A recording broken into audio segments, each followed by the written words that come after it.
What if I told you that a 20-year-old Filipino tennis player just took down the world number 2 and number 5 in the same tournament? Back-to-back, while most players her age are still grinding through qualifying rounds, Eala is dismantling Grand Slam champions and rewriting history for an entire nation.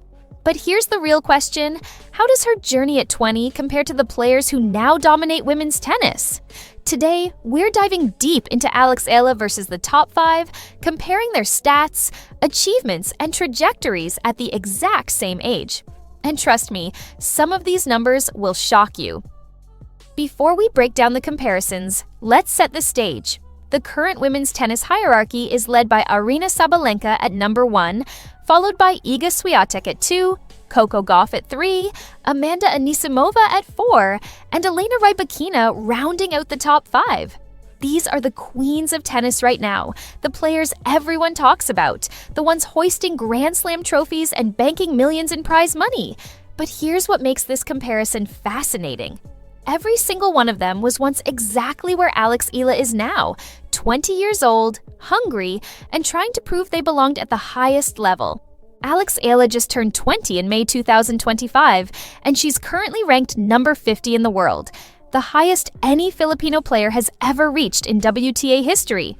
She's earned over $900,000 in prize money, has a 40-26 record this season, and stands as the first Filipino to break into the top 50, defeat multiple top 5 players, and reach a tour-level final. Those aren't just numbers, that's history being written in real time. Let's talk about what happened in Miami in 2025, because this is where Eala announced herself to the tennis world in the loudest way possible. Coming through qualifying, not even a direct entry into the main draw. She walked onto the court and defeated Madison Keys, the world number 5, in straight sets. That alone would be a career-defining moment for most players. But Eala wasn't done. Her next opponent, Iga Swiatek, the world number 2 and a multiple Grand Slam champion. And she beat her too. Back-to-back top 5 wins.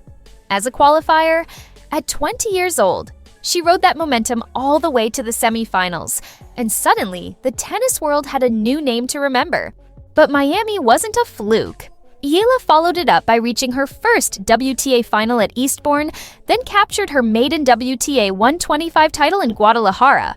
By the end of the season, she had cemented herself at a career-high ranking of number 50. So the question becomes, how does this compare to what the top 5 were doing when they were 20? Let's start with the current world number 1, Aryna Sabalenka. When Sabalenka was 20 years old in 2018, she was building her foundation. That year, she won 2 WTA titles, New Haven and Wuhan, and finished the season ranked number 11 in the world. She had just broken into the top 20 and was starting to show the power game that would eventually make her a Grand Slam champion. Her ranking at 20, number 11, Eala's ranking at 20, number 50. But here's where it gets interesting. Sabalenka didn't beat any top 5 players that year. She didn't reach a WTA final as a qualifier. She was methodically building, winning tournaments, but she wasn't pulling off the kind of giant-killing performances that Eala just delivered. The difference?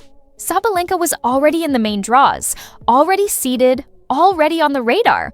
Eala is fighting through qualifying and shocking the world from the outside looking in. Both paths are valid, but they tell very different stories about hunger and trajectory. Now, Iga Swiatek. This is where the comparison gets tough for everyone, including Eala. When Swiatek was 20 years old in 2021, she was already a Grand Slam champion, having won the French Open at 19 without dropping a set. At 20, she won her first WTA 1000 title in Rome, broke into the top 10, and qualified for the WTA finals.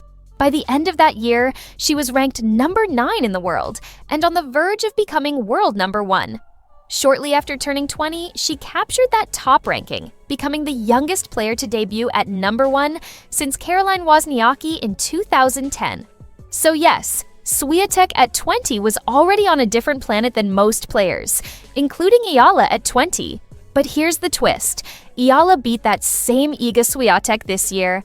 At the Miami Open, when Swiatek was ranked number 2 in the world with all those achievements behind her, Eala walked on the court as an underdog qualifier and took her down. That's not just a moral victory, that's a statement. Coco Gauff is currently 21. But let's rewind to when she was 20, which was just last year in 2024. By the time Gauff turned 20, she had already won the US Open at 19, becoming the youngest American to win a major since Serena Williams. She had broken into the top 10 at 18, reached number 1 in doubles at 18, and won multiple WTA titles as a teenager. At 20, she was defending Grand Slam titles and sitting comfortably in the top 5. The comparison? Gauff was a teen prodigy who broke through younger than almost anyone in the modern era. Eala's path has been different. She won the US Open too, but it was the junior championship at 17, not the main draw.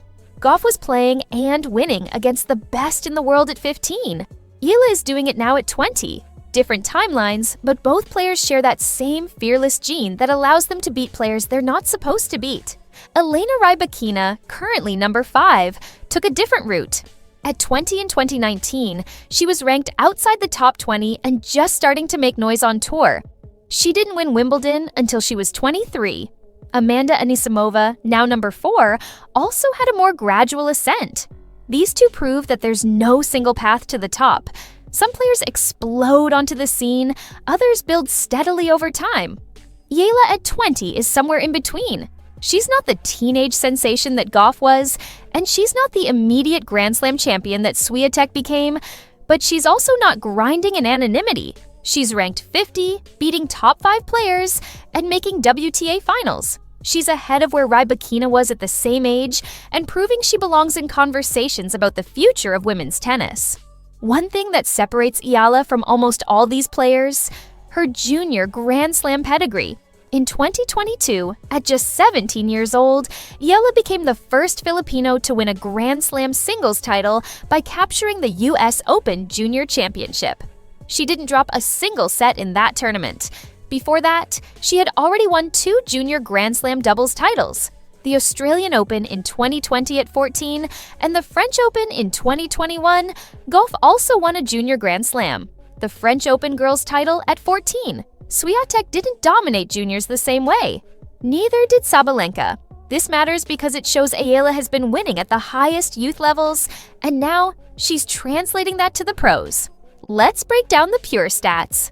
At 20 years old, Alex Eala is ranked number 50 with 2 career top 5 wins in the same tournament, a WTA final appearance, and a WTA 125 title. Sabalenka at 20 was ranked number 11 with 2 WTA titles, but no top 5 wins that year. Swiatek at 20 was ranked number 9, already a Grand Slam champion with a WTA 1000 title. Gauff at 20 was ranked in the top 5, already a Grand Slam champion. Eala's ranking is lower, but her signature wins this year rival anything the others achieved at the same age, except for Swiatek and Gauff's major titles. Here's the bottom line. Alex Eala at 20 is on a trajectory that mirrors the top players in women's tennis, just on a slightly different timeline.